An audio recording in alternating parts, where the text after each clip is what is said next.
Hi, this is Charles Kelly. Hope you're having a great day. Well, you've probably heard by now that London has gone into tier three, which means more restrictions, bars and pubs and restaurants closing down, non-essential shops just before Christmas. It's an absolute disaster for businesses who are just getting started again after the second lockdown, and you know. Theatres as well have suffered. It really is going to be a bad time for businesses in London. And as one restaurateur said, 1 in 4 restaurants have not even opened up since the last lockdown. And you only have to drive through the streets to see the number of empty shops and premises, which has a knock-on effect for everybody, because it's not just them. It means they have less money to spend in the community. They're not paying their rent, so the landlord suffers. The landlord could be your pension fund, which means your pension fund growth will be lower due to this general sort of problem, and especially with the big shops closing, with John Lewis closing stores, Debenhams in administration, Arcadia in administration. That's 25,000 jobs at risk there. And all the shops they close, all the big stores they close, most of those landlords will be institutions and pension funds. So it means the pension funds will suffer. There won't be any money coming in for those rents that go towards paying out your pension and my pension eventually. So it really is a big disaster, but that's what the government have decided to do. And what can we do? We just have to go along with it. Now, I've said, what is, do you think, the major financial lesson that this whole lockdown, the coronavirus lockdowns and tier threes and tier twos, what has it taught us in the year? Well, from my point of view, I can see that when the first lockdown came about, the government had to step in and help people with furlough schemes, job support schemes, with bounce back loans for businesses, with tax rebates, and with schemes that said, will help you with mortgage payments paid by the bank, that they had to defer mortgage payments, and landlords been unable to evict people who couldn't pay their rent, and that's been extended as well. So what did it tell us? It told us that people don't have any savings, that sometimes after 30, 40 years of work, they have hardly any money put aside to cover a rainy day. And this is not a rainy day, this is like a worldwide storm. So that's what it's taught us. And I've been banging on about this for a couple of years, that you need to have something in the background. You need to have 6 months' money in the bank, if not 6 months, at least 3 months savings in the bank. Now, that's not everybody. In fact, the amount of money that people now have got in savings has actually gone up by nearly £10,000 this year, because people are not out there spending money on fares and travelling in and out of work, etc. But a lot of people do not have anything put aside. Now you might say, well, I haven't got any money to save, I can barely make ends meet. But is that really true? It might be true if you're really down at the poverty level and you've got nothing. But even when I see people at that level, they've got the latest phones, they've got gadgets on hire purchase, they've got PlayStations, they've got massive TVs, and you think, well, could they've cut back on those things and actually try to save money? But obviously, if you're unemployed, you're on benefits, then it's very difficult to save. And that I'm not talking about that situation. I'm talking about people who've got jobs and in some cases have been working for 10, 20 years, and yet still have nothing put aside. They've got not a penny to their name. They can barely manage if the car breaks down. And that's why you see these ads on TV that say, the mother is saying to them, oh, the washing machine's broken down again. And then this bubble appears in her head. So, oh, what about a loan? What about a short-term loan from Wonga.com or one of those sort of companies where you get a loan within 20 minutes? And, but what people don't realise is that these companies are charging huge interest rates, sometimes 20, 30% or more, to give you short-term money. It doesn't feel like 30% because you're not paying back 30% over a year. You're usually paying this back over a shorter period. But the actual annual percentage rate can be very, very high. It can run into even more than that, 50, 60%. Same with these companies that supply gadgets and consumer goods on loans and on hire purchase and this sort of thing. They're very expensive. Catalogues are very expensive. Store credit, in-store credit is very, very expensive.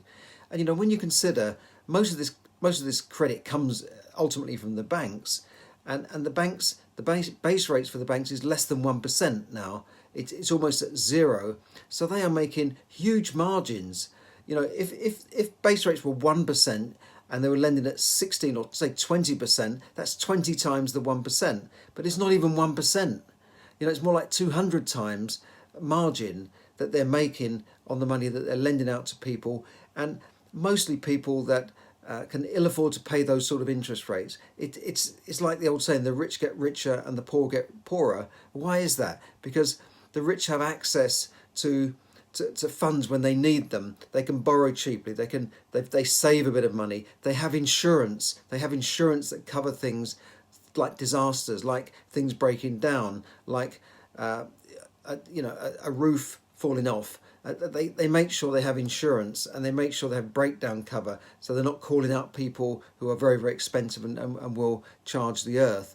And they tend to have money put aside, and when they need money, they can obtain money cheaply. The people with the least money pay the highest interest rates. They get the lowest form of bank account. They pay more for their gas and electricity, and all sorts of things. It just goes on and on. Even where they live, they probably haven't got a major supermarket near them. They're often shopping in these corner shops and paying high rates, shopping on a daily basis, and paying really through the nose, but they don't realise it. So, what changes can you make in 2021? Well, I think the first thing is you've got to start sorting your finances out. Get your finances in order so that when these disasters strike, you're not going to be in this position again. So as soon as you can, start saving. Start putting something aside into an account, an ISA, whatever the account is. At this moment, it doesn't really matter. I'm not here to give you financial advice. I'm here to tell you what I think people should do, but I'm not advising you personally, because I'm not your financial advisor. I was a qualified financial advisor, but I'm not authorised now to say to people, you must do this or put your money here or there. But I can give information, and you can act on that information. I would find the highest interest account you can get online or on the high street, if it's more convenient to just go into a bank.